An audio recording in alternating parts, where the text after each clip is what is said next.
Several centuries ago, a group of Borneo natives left their village and ventured deep into the jungle, searching for a home away from the Dutch colonialists who began spreading across their island.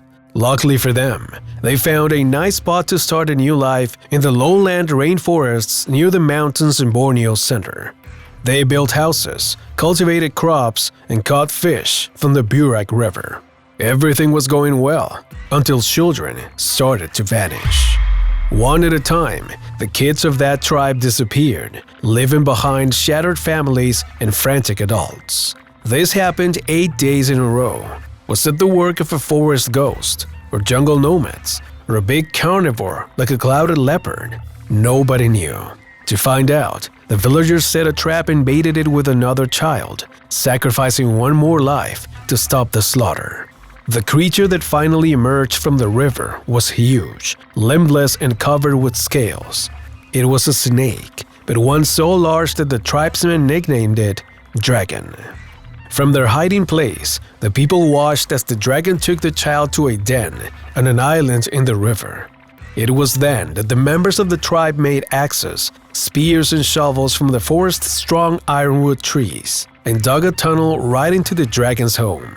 When the villagers charged in, they found 2 huge, chocolate-brown adult dragons, each as big around as an oil barrel. With them, there was a smaller dragon with the width of a coconut palm, which was colorful and had a yellow belly.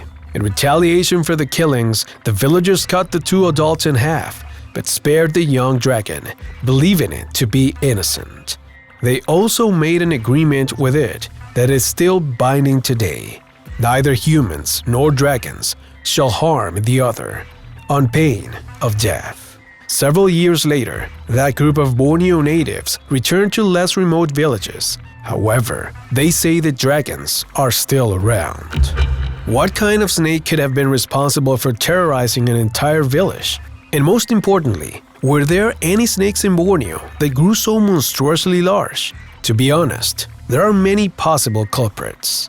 The first thing to consider is that the Borneo rainforest is 140 million years old, one of the Earth's oldest, so its inhabitants have had plenty of time to diversify. What's more, during the last ice age, land bridges linked Borneo to mainland Asia and other Indonesian islands. Species emigrated from the mainland to the islands, seeding Borneo with an astonishing array of organisms. When the ice age ended, flooding the land bridges, Borneo's creatures were free to evolve in relative isolation. In Borneo, snakes are particularly diverse.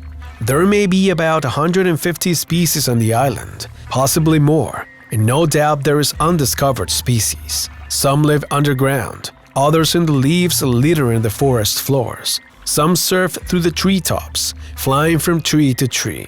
Others prefer to live underwater or in caves. The question is, how many of them are potentially dangerous? The locals sometimes refer to their island, the 3rd largest in the world, as the land of the man-eating snakes. Perhaps influenced by the story we've already told you at the beginning of this video, or because these reptiles are so dangerous that it's impossible to speak of them accurately. Since they first appeared between 100 and 150 million years ago, snakes have evolved rapidly. A lot of that has gone into creating new ways to kill other animals, in particular, snakes' infamous venom. Most snakes do have venom, so it might be a response to the challenges involved with living life as a tube. Thus, to ease the strain of hunting without limbs, snakes have developed highly specialized ways of killing things and protect themselves from potential predators. Snake venoms contain a bewildering array of proteins that work together to bring down prey. Some, like king cobra venom, have more than 100 different kinds. These toxic cocktails are hugely variable, so this might be the result of an evolutionary arms race, with venom mixtures evolving to work best on each snake's most common prey. So, given all this information, which of Borneo's snakes might be capable of killing a small child? Here are the prime suspects. The Redheaded crate is elegant but deadly. Its shiny black body is bookended by a bright red head and tail. Krait venom disables their prey's nervous system. It blocks the junctions that convey messages from nerves to muscles, making it impossible to breathe or move. As for its anti-venom, it really doesn't work unless you get it in very quickly. But kraits don't fit the profile of dragons. Despite being able to reach up to 2 meters in length, they are different in color, proportions, and in the way they attack. What about Borneo's coral snakes? Some of these specimens have abnormally large venom glands, even compared to a person's foot. But despite their amazing features, coral snakes aren't even close to being dragons. They hide among the leaves littering the ground and mostly eat other small snakes. That means their fangs are too small to easily pierce human skin. King cobras look more like it, reaching lengths of 5 meters. These snakes are the longest venomous snakes alive.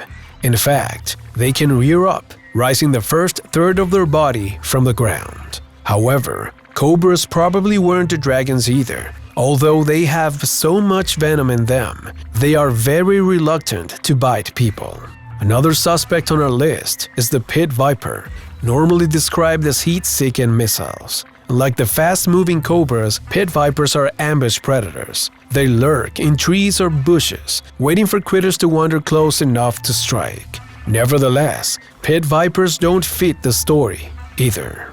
So, if none of these snakes are likely related to the dragons, what is?